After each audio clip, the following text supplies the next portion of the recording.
Hello everybody, thank you for coming. We're here today to talk about municipal code compliance for pawnbrokers and secondhand dealers. My name is Matthew Frost. I'm an attorney for the Department of Business Affairs and Consumer Protection. Among other things, I prosecute the municipal code violations pertaining to business, licensing, and regulation, including pawn and secondhand dealers. We have with us today Detective Hilbring from Chicago Police Department. He is the department's pawnbroker and secondhand dealer liaison. I suspect many of you know him already. Also here today is Miguel Campos. He's supervisor of business compliance investigations for Business Affairs and Consumer Protection. He supervises a team of investigators that are also monitoring and investigating business for compliance with the municipal code. These two gentlemen are the experts on today's topic. Thank you both for being here. You may have noticed the giant video camera. Today's program is being recorded and will be available online for viewing later. As many of you already know, in fall of 2017, City Council passed some new ordinances pertaining specifically to the purchase and sale of secondhand cell phones.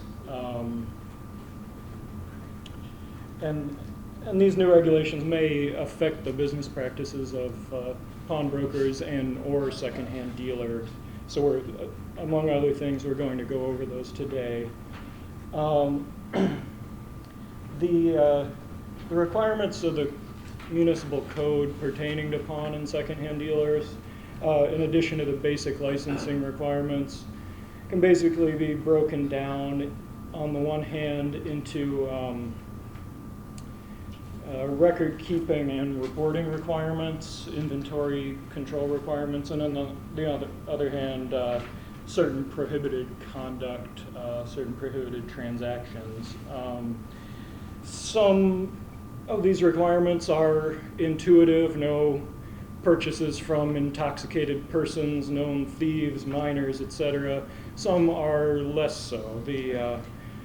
The stolen cell phone database is a new requirement, and that's something we'll go over today. Some basic highlights of this overall scheme are first, the stolen cell phone database. This is an online service that you can, and in fact are required to use if you purchase used cell phones, to check with an international database of identification numbers that will identify phones that are reported lost or stolen. It would be prohibited by ordinance in the city of Chicago to buy any such phone that appears in that database, and required to report someone trying to sell it to the police department. LeadsOnline reporting requirements are not new, but they are something that's being actively enforced, something that's required. They apply to both secondhand dealers and pawnbrokers that are dealing in certain types of merchandise, and my colleagues will go into more detail on that. Additionally, they'll talk about the inventory procedures that are required, some by the new ordinances. For instance, placing stickers with unique identifying numbers on purchased cell phones, and making those, as well as a log, available to investigators or the police department upon request. Amongst the materials today is a copy of the secondhand cell phone receipt form.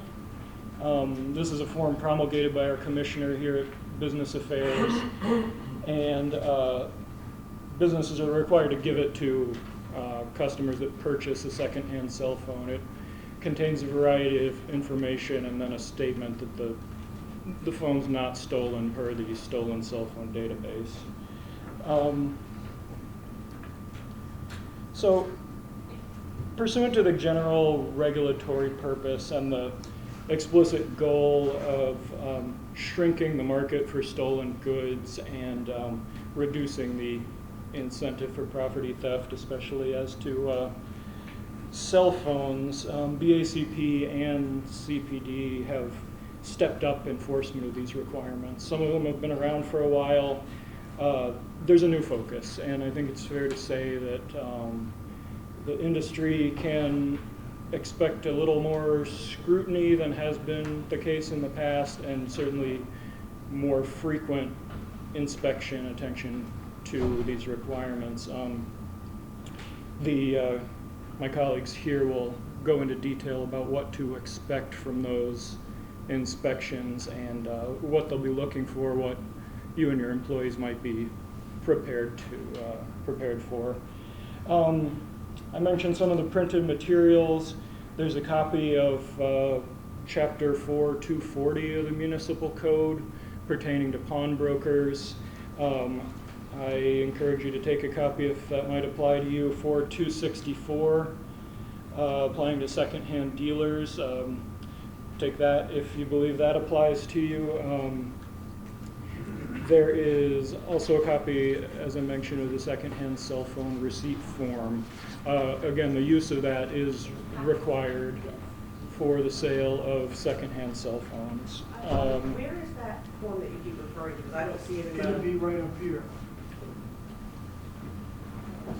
Is it attached to one of the ordinances? No, here. Here they are. Here. Thank you.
All right, so regarding these ordinances, this is the current version that we've printed today. They do periodically change. City Council can amend this. You can find the current version compiled online at American Legal Publishing, amlegal.com, or at the City of Chicago Clerk's website.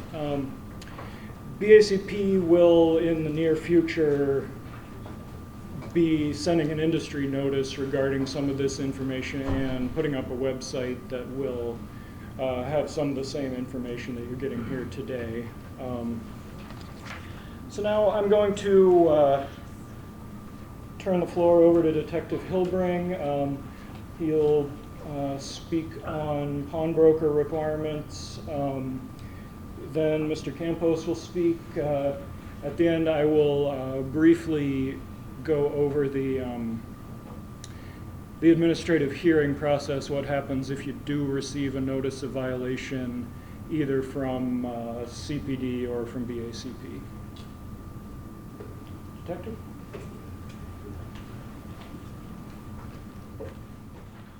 Good afternoon, everybody. My name is Detective William Hilbring. I work out of the Bureau of Detectives for the Chief of Detectives of the Chicago Police Department. I am the pawn shop / secondhand dealer liaison. For those who do not know me, welcome aboard and thanks for coming. And I would like to thank BACP for having me down for this presentation. Today, I'm representing or speaking on behalf of the Pawnbrokers Laws, okay?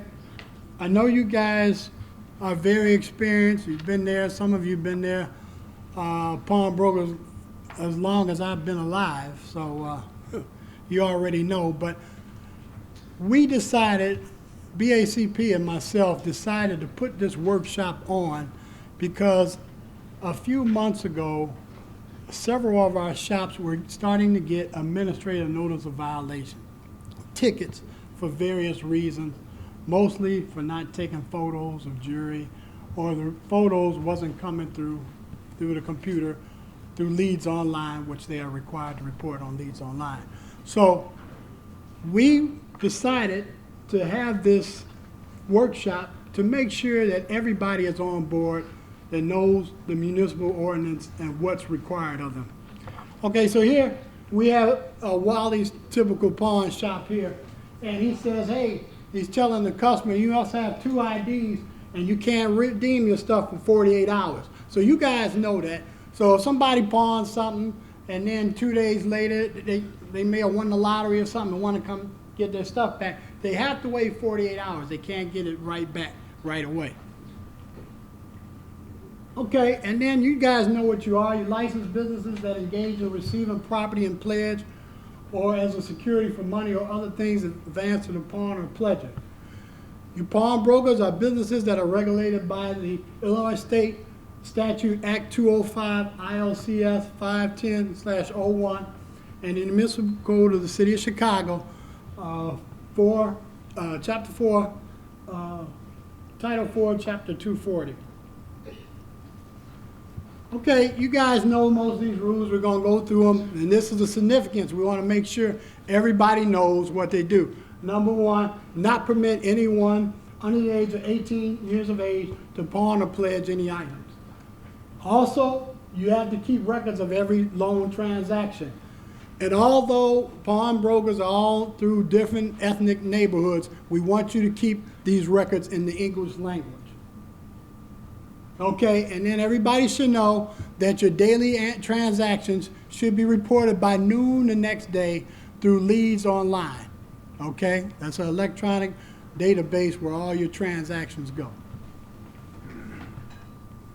Okay, and all these records, they should name the pawn or pledger's name, home address, date of birth, social security number if available, gender, height, and weight.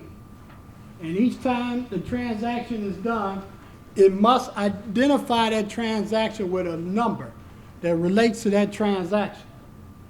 Okay? And then when you take in the transaction, you have to describe the article, the time it was taken in, the amount of the loan, and the interest to be paid on that given loan. Okay? Each article, pawn or pledge will be described by the brand name, model, and serial number. And if there's any other identifiers, any engravings, like in jewelry, you might have somebody's initials engraved in there, or a class ring, you make sure you put if the year is in there engraved or their name is engraved, we need you to note that as well. Okay.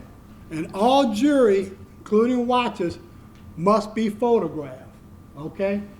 And then this jewelry, which some people ended up getting citations for, every time the jury comes in, I don't care if Mrs. Jones has been your customer for 20 years, has pawned, redeemed, repawned, every time Miss Jones pawns that ring or watch, take a photo of it. Some of you guys know every now and then, for example, Miss Jones you may consider her having dementia. And one day she comes in your store and says, this is not my ring. This is not the same ring that I pawned. You know, Mrs. Jones, you've been pawning this ring for 20 years. This not my ring. So it's beneficial for you guys to take a picture of it every time, and that's what we're requiring you to do. okay? And then any property that is pawned or pledged cannot be removed or sold from the place of business for at least 30 calendar days. I've been in some stores and they said, oh, my boss took the cell phone and he put it in store, we can't keep it here. You have to keep that item there for 30 calendar days, okay? Any questions? Okay, and that's what Wally was telling the guy, he couldn't redeem his stuff for at least 2 business days, even though he won the lottery. Excuse me. Yes, sir. When you say that we're required to report to LeadsOnline, Yes. when we do this report, we do not have any corroborating information from LeadsOnline that if they were successful in receiving it. Usually, good question, but I believe LeadsOnline gives you a thing that it was uploaded. Do you all people get that? LeadsOnline not only tells you it's uploaded and what time it was uploaded, right when you do it, when you look at your history, it'll show you if there were any errors caused by your file, so you can fix them if necessary. Right. Like accidentally fat fingered something or whatever. Right, Mr. Bill, It'll go also into show you, your like 6 transactions, 6 photos. Right. Yeah. You just have to kind of go back into the history, your your history, transaction transaction history. history. Good question, Mr. Bill. Okay, so when you take in these items, no record should be defaced, erased, or obliterated. If you get a TV coming in and look like somebody chipped the serial numbers away, you're not supposed to take that item in. It might be chipped away for a reason. Now, if the serial number is unreadable, okay, is faint or whatever, you can put as many characters as you can and describe it in your description that is illegible, okay? You got a question? If it's someone that's put it in before, and obviously the sticker or something has started to pull, but you can still get 2/3 of it, and you know that they pawned that particular item 2, 3, 4 times when the serial number was full, Right. can you still take that in? You can still take it in because it doesn't look like it's been liberated, it's just faded, it's faint. But just duly note in your description, you can say repawn item has been here before, serial number now fading away. Any questions? Are we supposed, I do get photos of all my electronics, but are you supposed to do that now? That's not required. Good question. She asked, do you need photos of your electronics? As of right now, we just require you to take photos of all your jewelry and watches. That's optional if you want to take pictures of everything that come in your store, that's up to you. Yes. Just jewelry and watches, what if I take in a picture, a painting? The painting, I have to send you a photograph of the painting. we just jewelry and watches. Art has not been mentioned. So So. no electronics, nothing? No electronic, none. If you want to do that, we're very happy that you've done that, but it's not required in the municipal ordinance or in the state statute. Yes. I have a question. I have a lot of small Bluetooth speakers that come in, and a lot of them have models, but they don't have a serial number. They have Okay, note that. Serial number unknown, UNK. So I could take it in. You could take it in. It's not been obliterated where somebody physically made you not have a serial number.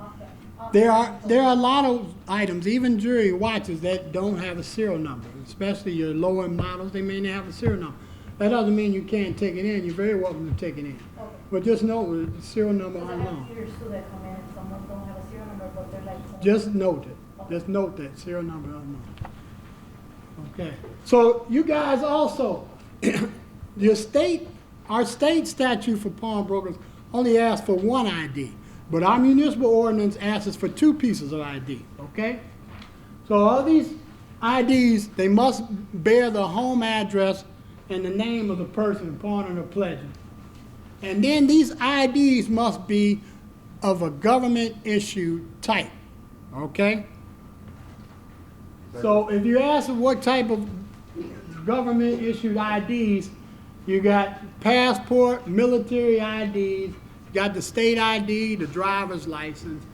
Other type of IDs that are accepted as the second portion is like a bill, a library card, thing of that nature. Yes, Lam.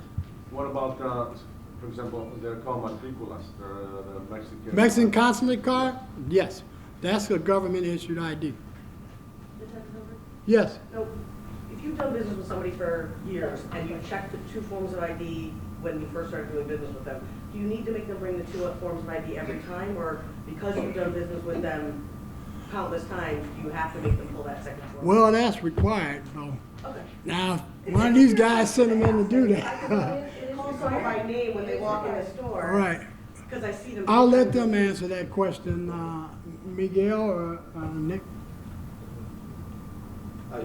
We would prefer that you have the ID with you. No, if they have their government issued ID, meaning their driver's license, their state ID, do I need to ask them for that second form if literally I see them 2 or 3 times a week? And I can call them by name when they walk in? We're honest, they gotta show it. Okay, I'm just getting clarification. I can't say no. Right. And the main ID is, of course, the state ID, the driver's license. And the other form is just a verification, like a bill or a library card. Also, you guys have to be aware that at any time during your place of business operations, any CPD officer, inspector from BACP office are welcome to inspect your records, okay? So always remember that. Okay, and you guys, your rangers, pawn shops can open from 6 a.m. and close at 9 p.m. Usually the average store opens at 9:30 and usually closes by 6:37. Usually during the holidays like Christmas or something, somebody will take it till 9 o'clock. Okay. Okay, and then when you guys have a pawn or a pledge, make sure that your customer gets a copy of his transaction and signs off on it. Okay, so here's the LeadsOnline. This is what you look when you go into LeadsOnline. Okay, and then it has your username and your password, whichever you all create. Okay, this is what's required for secondhand stores and pawnbrokers to log in their daily transactions. Now, a lot of people prior to LeadsOnline had their own software, such as places like PawnMaster, Copy Pawn, etc. Okay, so what happens is most of you pawnbrokers are still uploading your stuff on your own database, and then it syncs to LeadsOnline, okay? Which is LeadsOnline is aware of that, and we all are aware of that, okay? So this is, if you do LeadsOnline, this is how it looks, okay? So here's a shop that just recently closed, Bucktown. So your location would come up, and then you put in the type of ticket, if it's a pawn or if it's a buy, and then you put the date and time of transaction, the customer's name, all that general information. Okay, this is called Ticket Assistant, which is through LeadsOnline. So for those of you who do not have a database of your own or use PawnMaster or Copy Pawn, you would do LeadsOnline and use Ticket Assistant. Okay, this is kind of faint, but in Ticket Assistant, and then you also have a way to sync it through your software as well. You have to ensure that for jewelry and watches that you upload that photo. Secondhand dealers as well. You buy a watch, or you do a trade for a watch, or anything like that, you have to upload, and jewelry, you have to upload the photo, okay? If you're having any issues uploading, if you have your own software, or if you have your own software, or if you want to use LeadsOnline to do that, they will show you how you upload it. They have a software called image capture. So image capture, you would have to let them, agree to them to capture the image of the jewelry, and that will sync to the LeadsOnline system, and it'll be a part of your report. Any questions? Can someone give me this information in Spanish? Hable español muy poco. Perhaps somebody from BACP can provide that for you. Miguel, can you? Puedo hablar con usted después de la sesión. Are you a secondhand dealer, sir, or a pawnbroker? Que si es de una persona o es de una casa de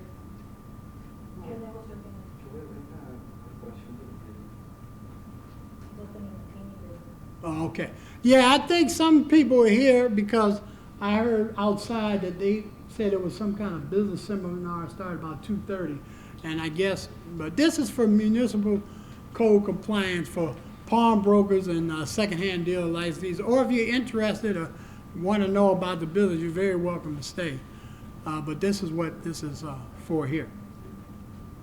Okay, so now of the amendments, you got the copy of the amendments separate, but it's already, as Matt said, it's already in AmeriLegal, so it's been updated in the ordinance, okay? So the amendments for 4-240, no licensee shall take any or receive in pawn or pledge any property from a minor. We already knew that anyway, okay? Also, you can't buy anything from a minor. Sometimes I go in stores and I see a minor, he got a couple PS4 games, you know, and he's by himself, he's about 13 years old, and, you know, most of the time, I've never seen them buy it, so which is good. You can't buy anything from a minor because that's a minor. He doesn't know what he's doing. Plus, you don't know where the minor got the item from. Yes? That's 18 and up, right? 18 and up, yeah. Okay, and then something new. No licensee shall purchase or take in pawn any catalytic converter that is not attached to a motor vehicle. I know pawnbrokers really are not going to take this in, but this is a hot item that's being stolen all the time, okay? And it's probably going to a lot of these scrap shops, which we do not have reporting their daily transactions. I imagine it'll be in the near future. But it's out there, so somebody comes in there with a catalytic converter, you don't want to bother with it. Okay, and then as Matt said earlier, no licensee shall take in pawn or pledge anything from property from a convicted person of a theft, or burglar, or robber, and you also can't buy anything from them. Okay, what this is about is you might say, well, how do I know this guy is a convicted robber, or convicted thief, or convicted burglar? Well, you might not know, but if you're forewarned by the police might say, hey, this guy, hey, he's a known burglar or whatever, stay away from his stuff.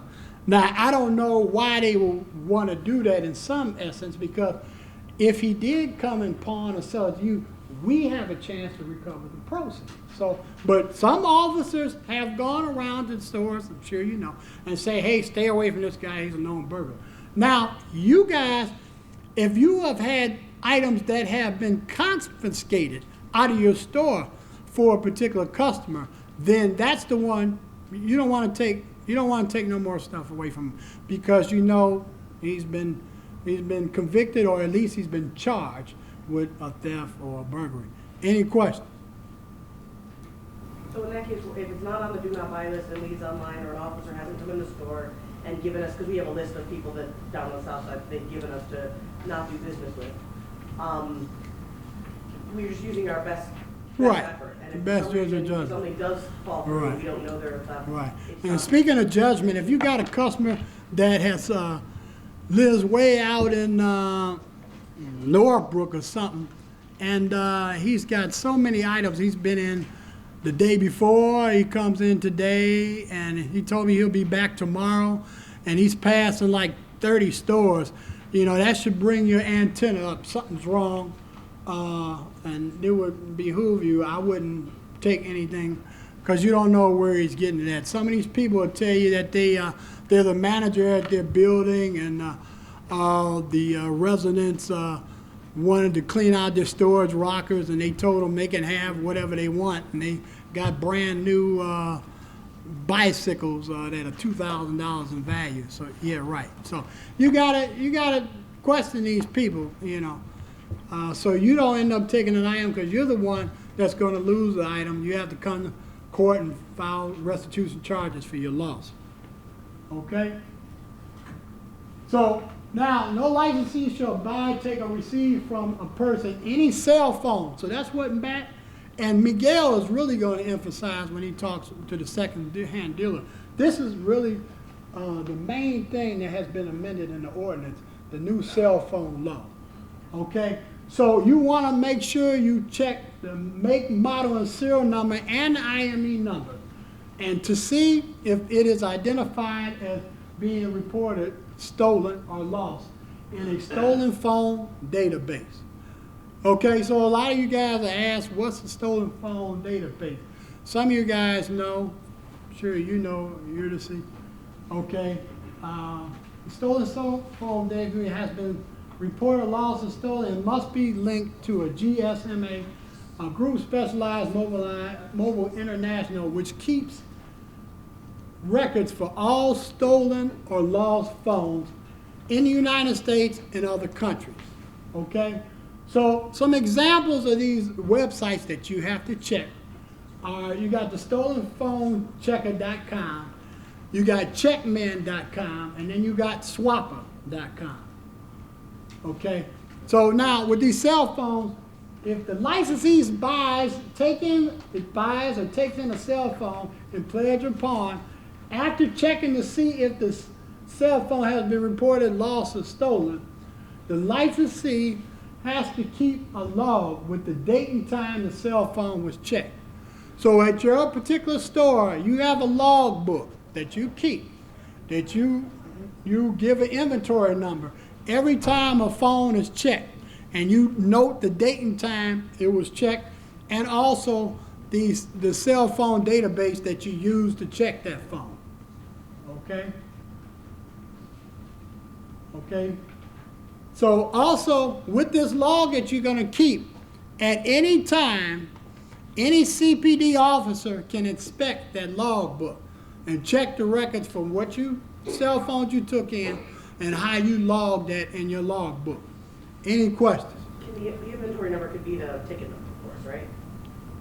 The inventory can be the ticket number, whatever is convenient for you to keep up with the record of the inventory number which relates to that phone.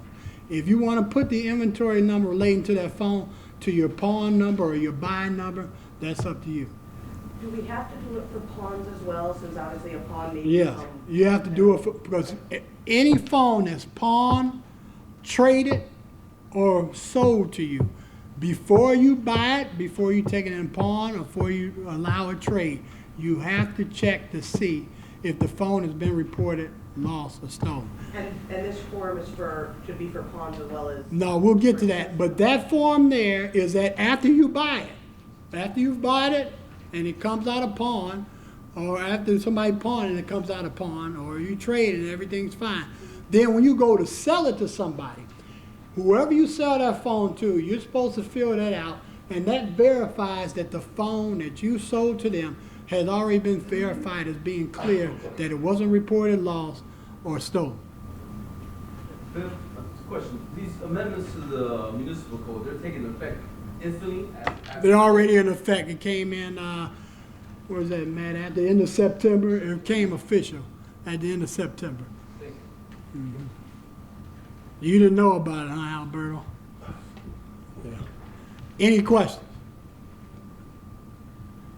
Okay, so with these phones, when you take them in and pawn or you buy it, you have to attach a sticker with it as well, with that inventory number that you gave the phone. You got to put a sticker there that labels the inventory number. So if an officer comes in or any of the inspectors from BACP come in, go look at that log book, and they can look at that cell phone. The sticker number matches the inventory number that you gave to that phone. Okay? It could be a unique number, okay? Or if you want, you could give it the number that you gave for the pawn or taking it in or the buy. But one thing I will say, and Liz, I think you need to listen to this. Now, if you got a pawn and you've bought 4 phones, so you can't give all 4 phones that pawn number unless you want to do it an A, a B, a C, okay? So keep that in mind. All right, and that goes to that form we said if you go turn around and sell that phone, you make sure you have that form. You can make copies, is that correct? You need to make copies, and then for you guys, if you run out or something happens, contact me or BACP, and we'll just have to mail you out some new forms.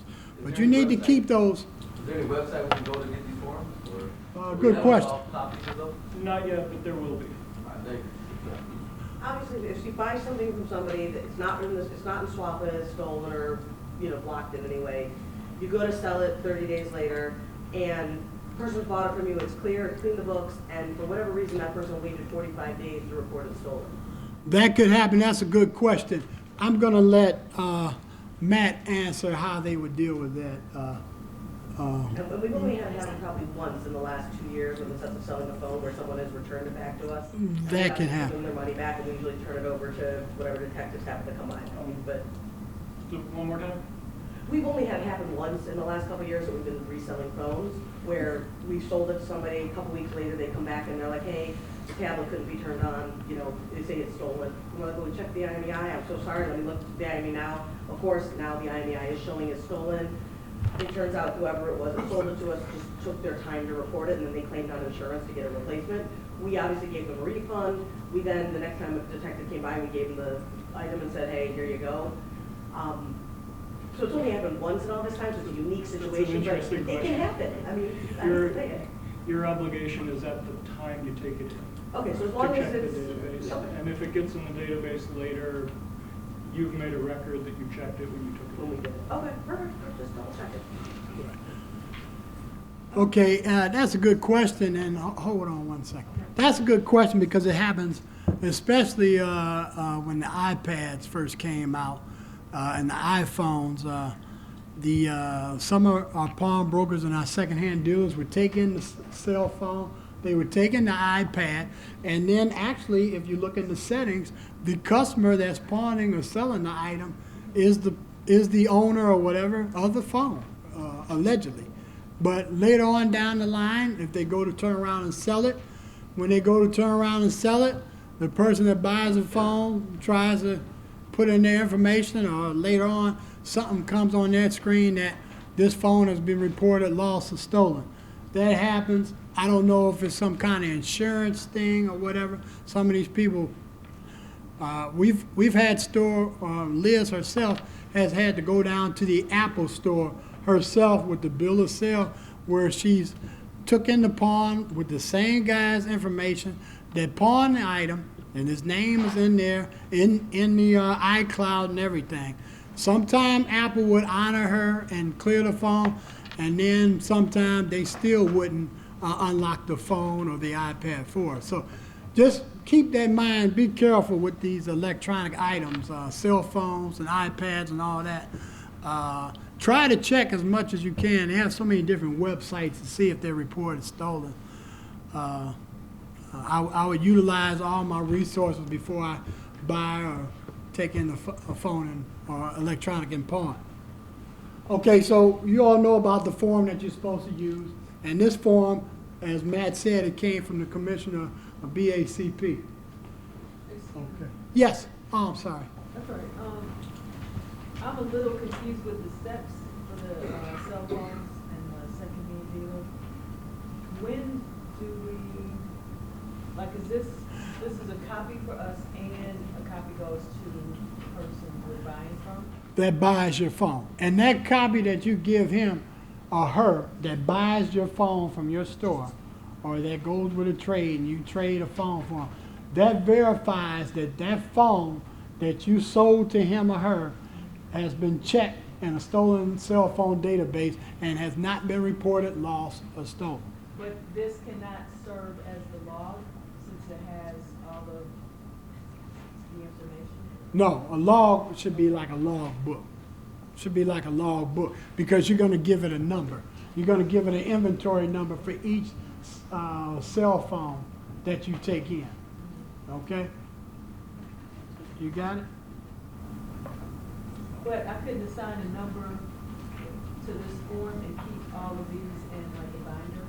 You can do that. I don't see a problem with that. It's the same. Whichever way is convenient for you, that you're noting that you checked the phone, you gave it a number that you checked it on. Like she wanted to use the same number as the transaction number. If you want to do that, fine. I don't have no problem. But so long as you know that that number that inventory number that you give, but you check the phone, and then you have a log. If you want to put it on the back in a book, that's fine. As long as you keep a record that you check that particular phone, okay? That's what we're looking for. And that phone, before you turn around and sell it, should also have a sticker that remains there until you sell the phone with the inventory number. The problem with this form as that record is that you have to check the stolen cell phone database when the phone comes in. You're giving this receipt when the phone goes out. So it's got to happen. The two records are at different times. So this, unless it also reflects the time you first checked the database, it wouldn't suffice for that. Well, I think, man, what she was saying is she was just going to keep the log number on the back, but she's going to make a copy as well once she sells the phone. As long as she keeps it in the book. Is that correct? Yes. Okay. Yes. Okay. Now, licensees shall not purchase or activate any secondhand cell phone that has been reported lost or stolen. So, if it's reported lost and stolen, you're not supposed to buy it. You're not supposed to let it be pawned. You're not supposed to trade for it. And if the cell phone has been reported lost or stolen, you should report this to the Chicago Police Department. So, if you say, who should you contact the Chicago Police Department, you guys, most of you guys know me, and I'll leave my card here. You can give me a call, or you can notify your local district that, hey, you know, you own such and such secondhand store or your pawn shop, and you're located at blah, blah, blah. You just had a cell phone came in that has been reported lost or stolen. Okay? And any law enforcement officers from Chicago Police Department can come and recover that cell phone from you that has been reported lost or stolen. Any questions? Okay, well, this is my information here. I hope you enjoyed my presentation. If you have any further questions, we'll be around to address any further questions. Yes? Recently, I think somebody from your department had requested hair color and eye color to be put on our tickets.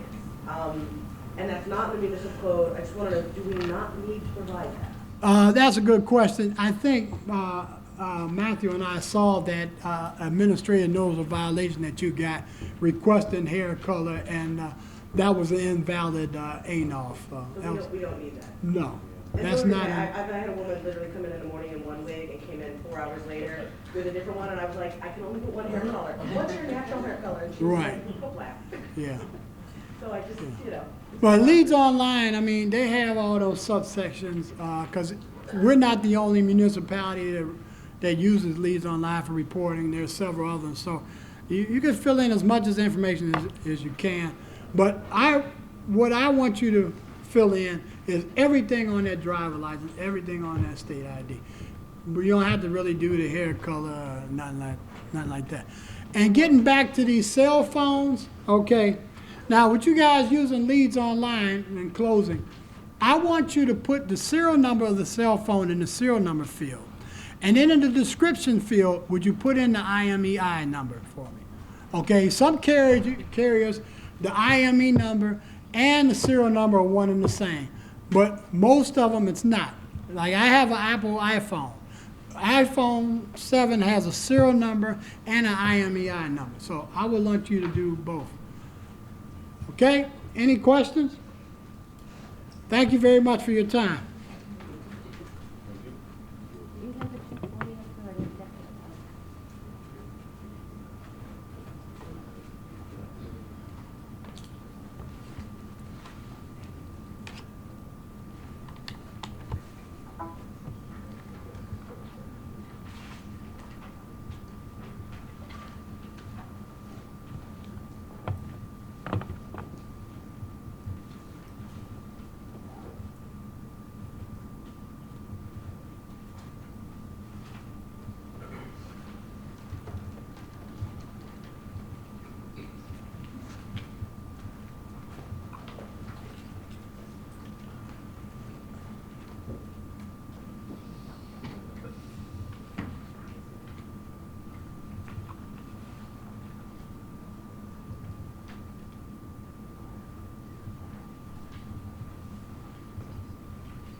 All right, good afternoon. My name is Miguel Campos. I'm a supervisor with Business Affairs and Consumer Protection.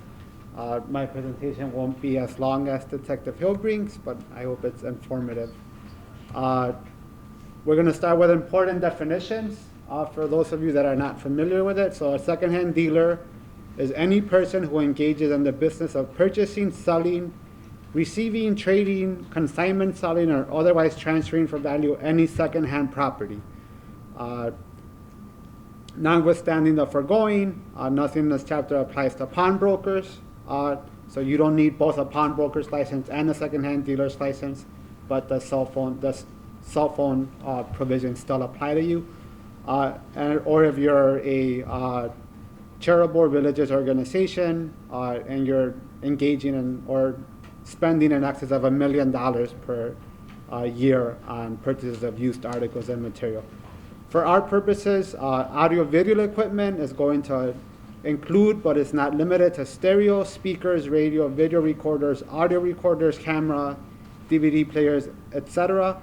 And then serial numbers, that definition changed as we were speaking.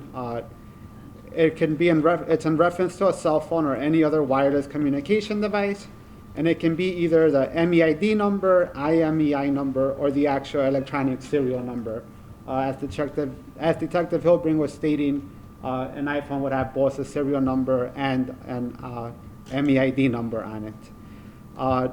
To reiterate, a stolen cell phone database means a stolen cell phone database where you can type in model, serial number, and then check. It has to be linked to a group special mobile association database, and I'll go through an example of one of those in a couple of slides. An unlicensed secondhand dealer is any person who engages in the business of purchasing, selling, receiving, trading, consignment selling, or otherwise transferring for value any secondhand property. For our purposes, for the city's purposes, it's a rebutable presumption that you are a secondhand dealer if you're found with 5 or more used cell phones, so secondhand cell phones. So if you're in possession of 5 or more used cell phones in your store, then we are going to consider you to be a secondhand dealer, and you're unlicensed if you don't have a license with us. And then this definition is important for our purposes for trade-in programs. It's a program that's offered by a wireless telephone service provider or manufacturer of wireless communication devices that is not primarily engaged in purchasing personal property from any type or person. So essentially the trade-in program, let's say you're operating a Boost mobile store and you allow me to walk in with my Sprint phone and trade it in for a brand new phone. If all you're doing is trading in and then that cell phone, you don't resell it or offer it for sale and you ship it off somewhere else and it gets sold, you do not need a secondhand dealer's license. If you're going to take the trade-in phone and then sell it on your own, separate with or without service, then at that point you do become a secondhand dealer. So again, no secondhand dealer shall purchase any article of secondhand property from any person that's known to be a thief, has been convicted of theft, robbery or armed robbery, or any person found to be the owner of stolen property which has been bought. Such property shall be returned to the owner thereof without the payment of the amount paid by the secondhand dealer for the stolen property. So essentially this is saying if someone walks up to you and you know they're a known thief, you buy the cell phone from them, you give them $50 for it, and then later Detective Hillbrink or any member of CBD comes to you with proof that it's a stolen cell phone, you have to give up the cell phone without getting the $50 back from the person you bought it from. No secondhand dealer shall purchase, take, or receive from any person any cell phone whose make, model, and serial number is identified in the stolen cell phone database. Before purchasing, taking, or receiving from any person any cell phone, the secondhand dealer shall check the stolen cell phone database to verify that the cell phone is not stolen or lost cell phone. And you shall keep a record in an inventory log with the date and time of such verification, the make, model, serial number of the cell phone, and a unique inventory number for each cell phone. The inventory number can be anything of your choice. In the case of a pawn shop, it could be the pawn number. For any other used cell phone stores, it can be a number that you decide. If you want to start with the number 1 and just keep a sequence of it as long as the logbook matches. If CPD or a BACP investigator shows up and you have a sticker on a cell phone that says 5, I should be able to flip to your logbook, look at cell phone number 5, and see when you checked it across the database. A secondhand dealer shall issue to any person who purchases a secondhand cell phone from the licensee a receipt in the form that's been provided by the commissioner, in which you're acknowledging that the cell phone is not identified at the time of sale in a stolen cell phone database as stolen or lost cell phone. That receipt shall include the date and time of such sale and the make, model, and serial number of the cell phone. And then third, a secondhand dealer shall report within a reasonable time to the police department any secondhand cell phone that is bought to the licensee for sale and has been identified through the stolen cell phone database as stolen or lost. Upon request, that dealer shall surrender said cell phone to any member of the city's Department of Police if you're still in possession of the cell phone. So these are ordinances that we would normally check for. So again, if you're in possession of 5 or more cell phones on your business premises, that gives us a reputable presumption that you're engaging in as a secondhand dealer, and if you don't have a license, you're unlicensed. And you will be cited for operating without the secondhand dealer's license. The prohibited purchases, again, there are 5 rules you have to follow. So make sure that you have an inventory log and a sticker attached to each cell phone for inspection by authorized personnel of BACP or the police department. The inventory book must contain the date and time when you check the cell phone database. Must contain the make, model, and serial number of that cell phone, and then the unique inventory number that you assign to the cell phone. And each phone does have to have a sticker on it that it's going to match the corresponding inventory number that, again, you decided on your own what it is. And then Rule 6 would be failure to issue the receipt on the form that's been prescribed by the commissioner, acknowledging that the cell phone is not identified at the time of sale in a stolen cell phone database. So essentially, you're going to check the database twice. If I show up to your store to sell you the phone, you're going to check at the time that you're buying it from me that it's not stolen. And then Nick walks in 2 days later to buy that same cell phone. You're going to check a second time that database again. So to go back to Matt's point, the singular form would be just for that when you're selling it. So you're supposed to check twice, once at the beginning when you're first buying it, and then a second time when you're selling it. And then failure to make that inventory log and sticker attached to the cell phone for inspection by any member of BACP or the police department can result in a citation. We keep talking about the device database. The most commonly used that we've found that people are using is the stolenphonechecker.org. The link's attached on here. The PowerPoint presentation will be made available on the website once it's up and running. And there's other services that GSMA offers, but to your left, the screenshots are of the GSMA website, and the bottom one's the stolen phone checker website that we found most people to be using. And again, just to reiterate exemptions, you are exempt from the license if you have a contractual agreement with a cell phone provider to take trade-in of another provider's used phones in an effort to get customers on your service. Purchases or trade-ins of these used phones would be exempt from the license requirement. However, as I stated earlier, if you intend to sell any of those used or traded in phones for retail, then you do need the license. Yes, sir? You mentioned that if someone took it, used secondhand dealer took the phone in. Yes. And then 2 days later they want to sell it. We have 30 days. Well, if you're not a pawnbroker, if you're just a second-hand dealer license. Oh, they can Yeah. sell it in 2 days? Well, the pawnbroker, if you're pawning it, you have to keep it for 30 days. No, if we buy it. If you buy it, we still okay, have it's 30 days, okay. Oh, for second-hand as well? Okay. I stand corrected, Detective Hawkins states it's for 30 days as well. Second hands have to keep it 30 days. They got it Okay. 30 days. I know you will. Yeah, but if it's in 2 days and we 30. Quick question, do you differentiate between blocked phones versus stolen and lost phones. And by blocked phones, I mean, if you use SWAPA, for example, it'll say stolen, lost, and it's highlighted red, and it's very clear. Okay. You don't want, but if it's blocked, it's usually a financial reason, which means it can't be activated. Matt, would we differentiate between a locked phone, between a stolen and lost phone when you're checking? I might have to tell you that's a business decision.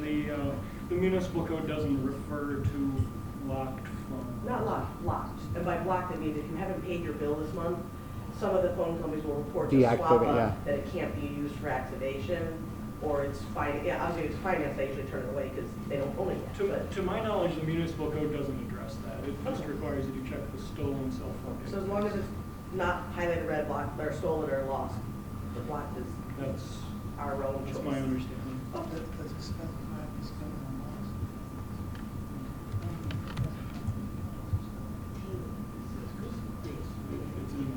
And then here are a couple of tips, which we're gonna make into a tip sheet that'll go out with the industry notice. So just quick 9 points of what I explained and Detective Hilping explained. You need a secondhand dealer's license if you buy or sell used cell phones, unless you have a contractual agreement with a cell phone provider. And we suggest that you keep a copy on the premises of the contractual agreement just to avoid any confusion.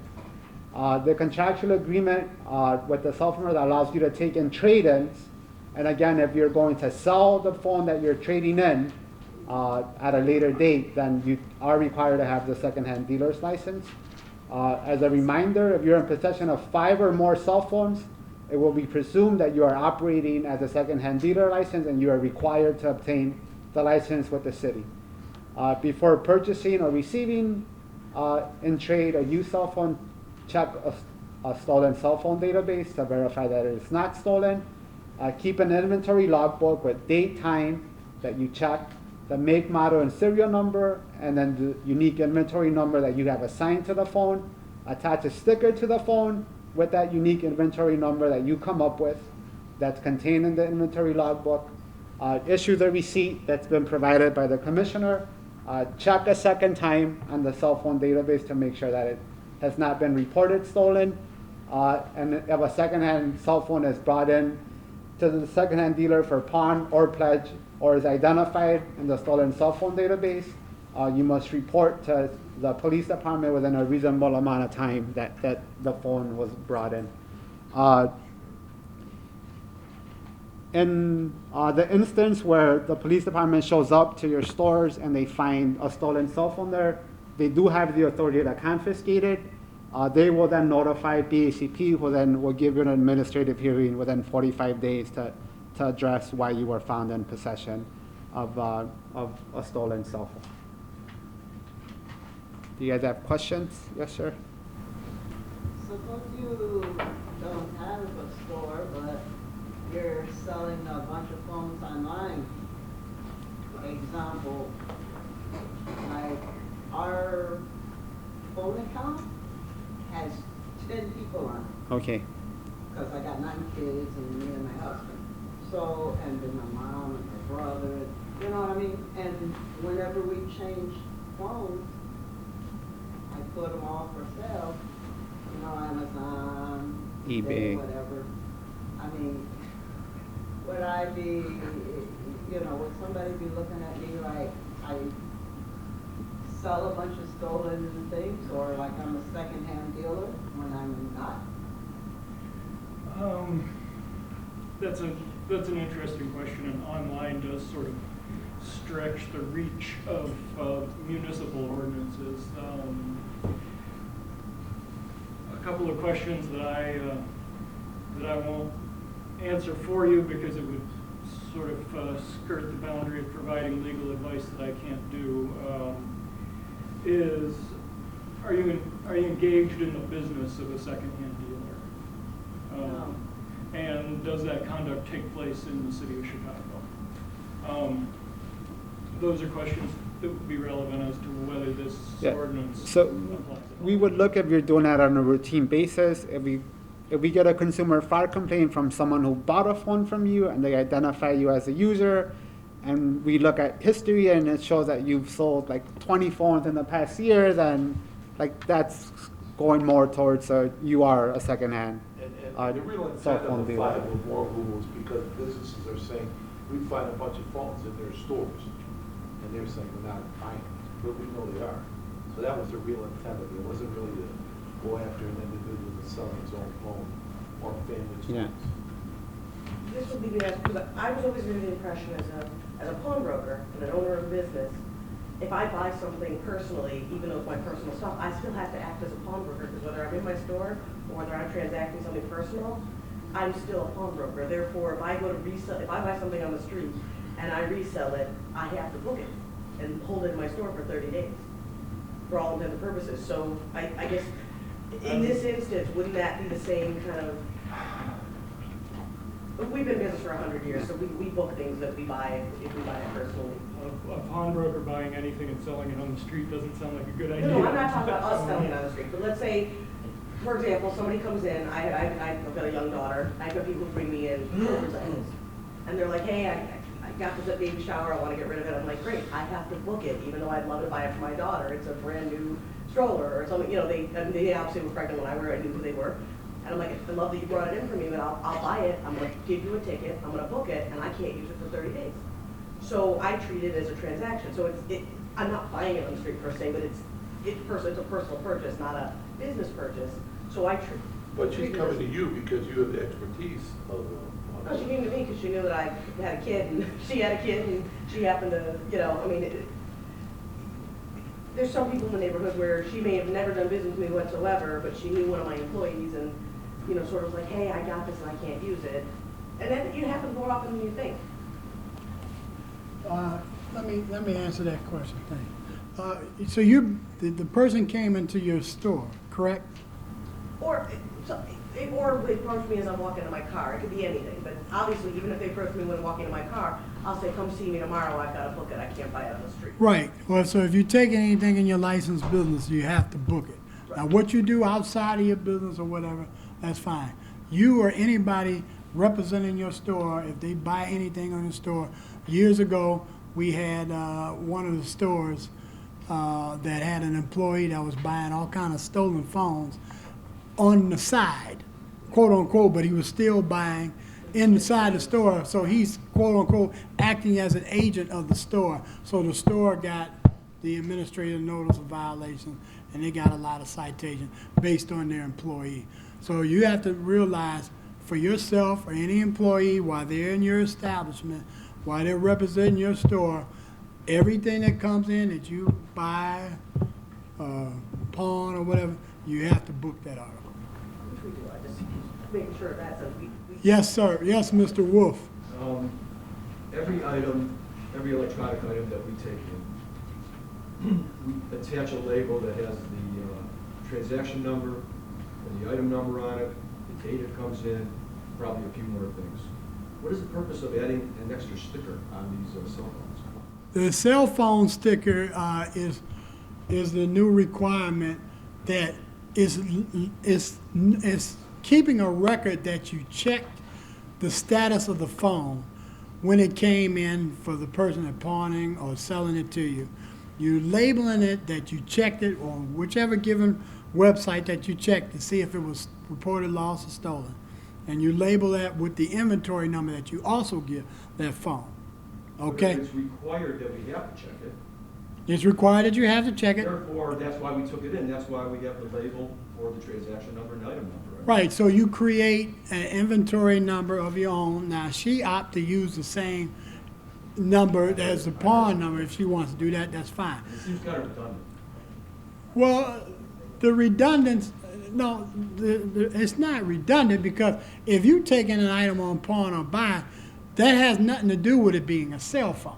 Okay, so with it being a cell phone, you're taking an extra step because the extra step now is that you're checking into the stolen phone checker or the swapper to make sure the phone is not reported lost or stolen. That's the only item right now that you're keeping an additional log on, and you're writing on the log what website you use to check to see if the phone was reported lost or stolen. And you're giving it a number, a log number, that's it. It's just for cell phones. This is the new amended ordinance. Yes, ma'am. Okay, well, let me first say, I realize I'm in the wrong class, but which brings me to my question. Was actually buying used furniture, selling it just for me, which it's becoming very lucrative. So I'm just trying to find out what regulations or what would I need to actually turn it into to buying used furniture and reselling it, because the problem is like once I research it everywhere I go, even on the internet, it only leads me to the pawn and to the the electronics and everything. So I'm sorry, do you have a used furniture store now, or are you going to? No, I'm doing it now. Okay, they'll address that question, but it depends on what type of items you're taking in. Okay. I believe if you're going into electronics as a part of those. If all you're doing is strictly furniture, then you wouldn't need a limited business license for it. However, if you're dealing with children's products, if you're doing cribs, strollers, playpens, then you would need a regulated business license. It's a secondhand dealer for children's products. Okay, so this is for children basically. So anything else? Anything else would just be a limited business license. Okay. Thank you. Okay. Maybe a question for you.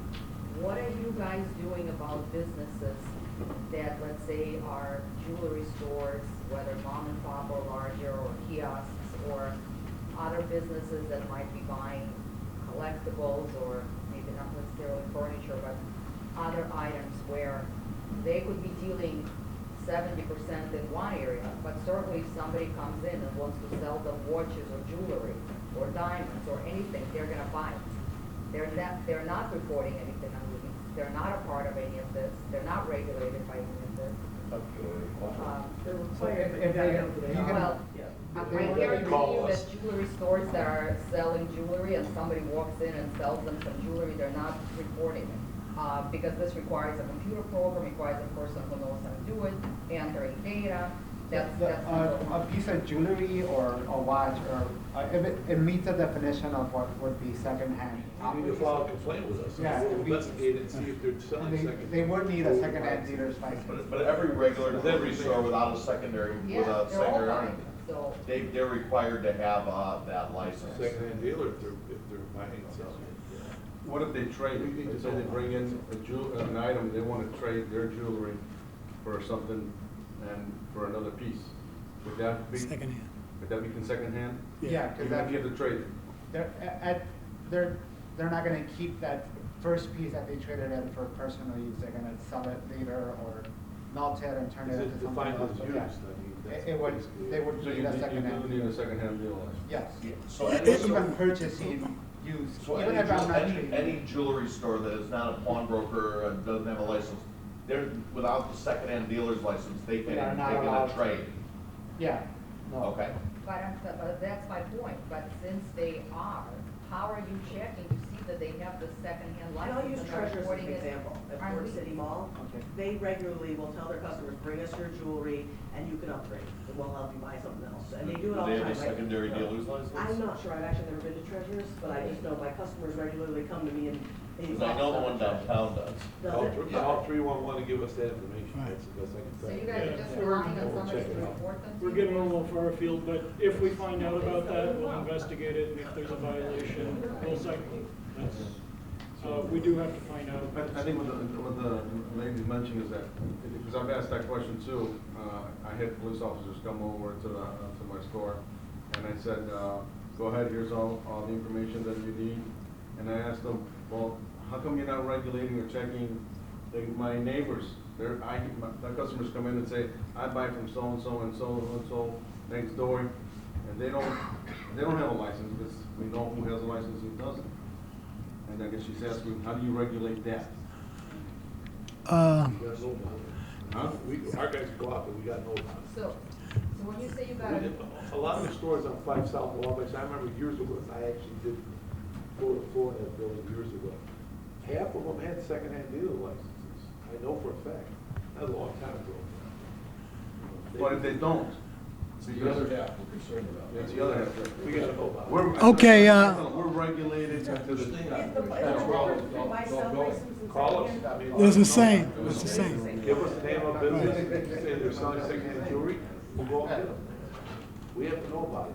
We're not sweeping completely, we're not combing the area for it, we gotta know about it. We're complaint driven, So who do you call, 311 or you call? we won't call 311. Okay, also, I believe you guys have, you can go on your website and report it as well. Yes, You can report it on their website as well, BACP, under investigation. You can report a store that's not doing what they're supposed to do. You can do that online as well, or you can call 311.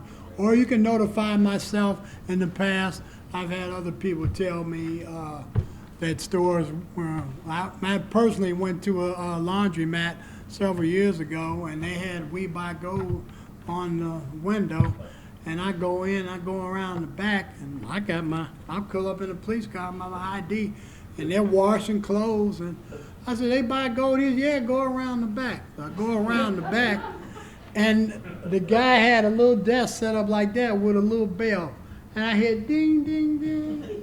I had my college ring on me. I said, hey, you guys buy gold? Yeah, what you got for me? Then I identified myself and asked him to see his license, which I already knew. He only had a license for coin-operated machines, which is for laundromats. So I told him he was a very elderly gentleman. I said, hey, look, this was during the We Buy Gold craze. I said, look, you got to take that sign down. You don't have the proper license. You're a laundromat. You're not a secondhand, or you're not a pawnbroker. So it does happen. If you see it, please report it to BACP investigator, or report it to myself, and I'll get it to Miguel Campos or Nick So Janulis. just to have this clear in my mind, the stores that I see all over the city of Chicago that are buying collectibles, antiques, this, that, a great variety of different items. They're buying it all day long, they're reselling it. They might have or might not have a license, I have no idea, I don't have a way of checking them. But I guarantee you, they don't have a full-time employee entering data into Leads for every trinket that they take in. There's thousands of trinkets. Not that we're looking So, to investigate, I but mean, is there a I'm trying to database figure with out all? if all this is. There is a city database that will contain information for all current licenses in the city. You guys can type in whether it's DBA or an address. But and it'll give can you tell us, are you receiving this Leads Online information from the stores that I'm describing? Are you getting thousands of these? I mean, imagine somebody has to sit and report, somebody brought a teapot, I bought a plate, I bought a teapot. Somebody's doing this or not doing this? To answer your question, Albina, the only people that are doing Leads Online are licensed secondhand dealers and licensed pawnbrokers. Well, they would get a secondhand license if they're buying secondhand property. They would get a license. My point is, a pawn shop might have to report 10 transactions, 20 transactions. Something like them would have to report hundreds, And thousands. the places on Broadway So in the I neighborhood. guarantee you that's not being done. So Yeah, I understand that. You're talking about just like that young lady said, a used furniture place. They're buying used things. They're buying something pre-owned, okay? The focus now is just mainly on, it appears to me, just electronics, jewelry, things of that nature. People would use furniture stores, a limited business license is only required at this time. But if they start getting into buying electronics and jewelry, bicycles that are serialized items, then they need to get a secondhand dealer's license or a pawnbroker's license. And for you, Lazaro, you're doing trading, your pawnbroker license, if it's a pawn shop, it covers the trading. Otherwise, your secondhand license will cover the trading as well. Yes? I apologize, I didn't have his name. He had said something about if you get a ticket for having a stolen phone on your possession and then they take it. If you have the logbook and it shows that it was clear that you took it in, and obviously sometimes we have to hold it for 30 days, so sometime in that 30 days it becomes stolen and officers come to take it, you wouldn't get a ticket. not if at- you no, don't no, have not it at in the your time. logbook. No, that's the Where purpose, you having your showed- logbook. Purchased it before it showed up on the. It'll be- leads, yeah. It'll be confiscated and you'll be out of luck for the purchase. Right, price, but Yeah, I mean, yeah. there's gonna be some common sense used in the sense of they're gonna look at the Yes, logbook and say, yeah. here it is. 'Cause I know Yeah, you you check sort of- on this date at this time, yeah. Got it, just And- making sure. Just Ben's question, you might be able to answer me on that. We had a scenario just the other week where our our system would only upload the information we would type in the leads, but it wouldn't upload the photos. We actually emailed Leads for support tech. It took about the information was loaded up every day. We load up about 9 a.m. But they did not have the photos up for days. And we were working in tech with Leads. If we ever got ticketed on something like that, would the evidence of us being in touch through email with Leads change anything? Meaning, if we were standing before you and we were ever ticketed on something like that, and we had communication with Leads trying to resolve this issue over a period of days, would that be a defense against the ticket? The obligation is to send the information to Leads. That situation is getting very specific, and you probably want to give all the correspondence and information you have to your lawyer and see if they want to give that to me. Gotcha. No, this was just a scenario where we were emailing back and forth with Leads to resolve a communication problem. The information was already loaded, the photos were If not. you could prove that there was a glitch, I'm sure it would. In the original change. documentation Yeah. that was given when Leads was implemented, which I No one's gonna kill brought us. recently to court, Okay. I signed, You can or not prove you, but it. one of your guys. It actually states, if there's a delay in any way or a problem that you're having with Leads, you're supposed to call Detective Hilbrink and let him know why there's a delay and what's He's going got a little on tool that within we fixed. 24 hours. Right. I'm Yeah. assuming that that's still an acceptable thing. Yeah, 'Cause that is correct. If anybody has any issues uploading their daily transactions, Leads Online, please contact myself, preferably by email, so I have something documented. Or if you call me, I usually ask people to send me an email, just in case in the interim, someone comes in from law enforcement and tries to issue you a administrative notice of violation for the item because the photo didn't get uploaded. Some of these glitches do happen. Pawn Master, you guys take a picture of copy pawn and you link it to Leads Online. Sometimes Leads Online has a glitch or vice versa. Sometimes Pawn Master has a glitch and Leads Online doesn't get it. So in the event, if you feel that it's not uploaded, please notify me. Or for you guys with your jury, with watches and jury, if your camera malfunctions or something for some reason, or your software crashes or something, please notify me and let me know what's going on and the status of it, just in case in the interim someone comes in and say, hey, gives you administrative notice of violation that you didn't upload your photo. I have it documented that you did send me. Yeah, I was You were just having curious problems what would with be your the- what would be software. the official procedure on that? Yeah, notify myself, and I'll have it as a record that you are having some issues at the time frame. Yes, Mr. Bell. Yes. Yeah. The questions that I heard from Steve, the answer that I heard response from Matt, was based on the perception that one of the two parties was aware that there was a malfunction in the system. What is the situation if neither one of the two parties is aware there's a malfunction in the system? Neither the person entered, in the case, maybe the pawnbroker, or the company that maintains the software, which might be Pawnmaster. There's an error in the system that Leads Online says we didn't get this. But they don't notice either one of the two parties. Person, it's the party that sent it, nor the party that it was stored with the computer on site. Those two parties say everything is fine.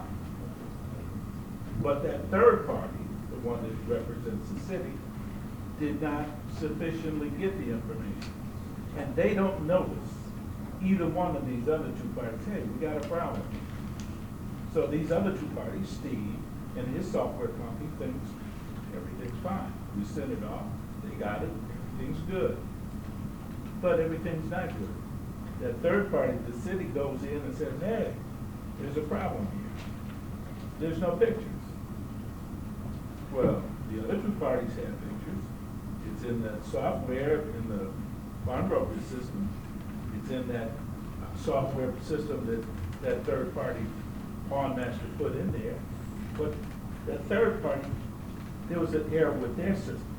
And I know this happens because we periodically will get notices from Leads Online from months ago, not days. Oh, you did not know something 6 months ago. Oh, we didn't.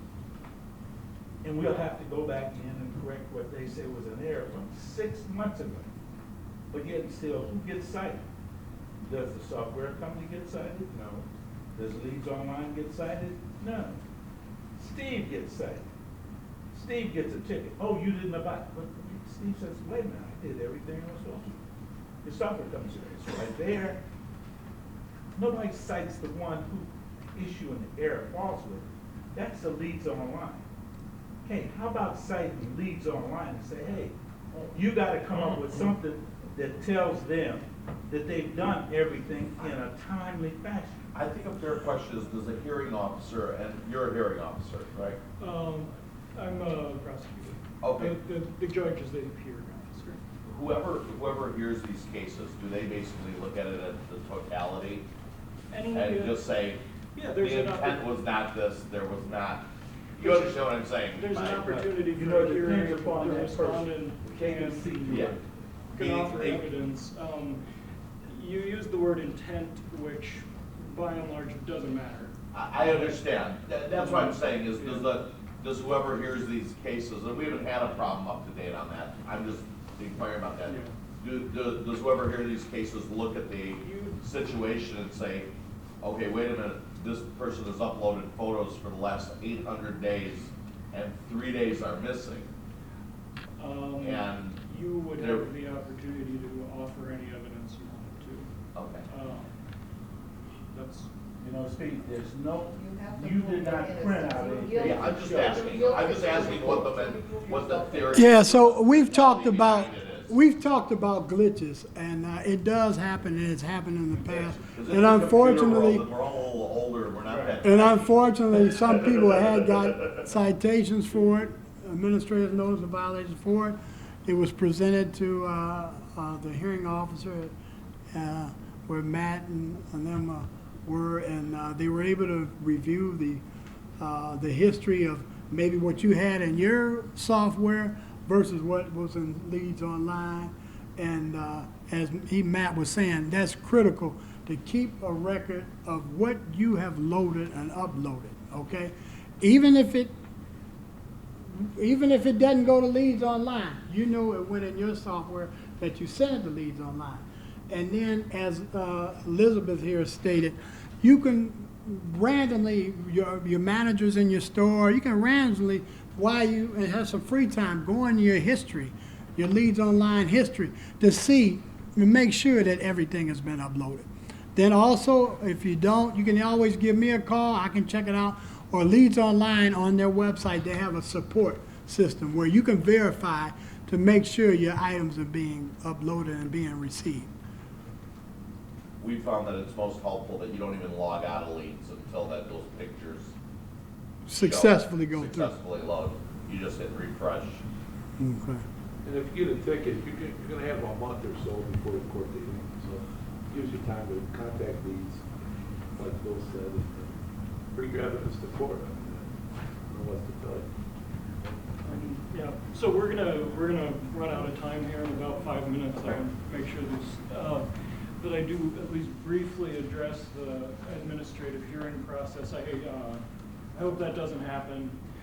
You know, it's not something I particularly enjoy, but it is what the good people of the city pay me to do.